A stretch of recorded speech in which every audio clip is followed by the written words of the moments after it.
Agar mana shu hozir xonadoningizda yashayapsiz, farqi yo'q, u ijarami, o'zingiznikimi, farqi yo'q. Shu xonadoningizda mana ich-ichingizdan rahmat Alloh deyish uchun sizdan ancha past bo'layotgan, deylik, o'sha G'azo sektorida hozir Falastinda qiynalayotgan, hattoki ovqat yetib kelmayotgan, bir palatkani ichida oylab dush ko'rmagan, oylab suv tagiga kirmagan, yuvinolmayotgan odamlarni eslashingiz kerak. O'shandagina sizda ich-ichingizdan shukronalik paydo bo'ladi. Rahmat Xudo, rahmat meni tanlanganlar ichida ekanimdan.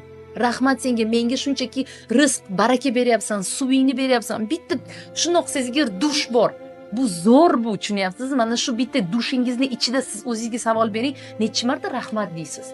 Hattoki dush olayotganda Alloh shukr, voy muncha zo'r, shu dush, suv, vau, kayf qildim, maza qildim, sovun bilan yuvdim hamma joyimni. Necha marta aytasiz? Aytmaysiz. Bilasizmi nima uchun? Chunki bu narsa должендek, oddiy, qadrsiz bo'lib qolgan.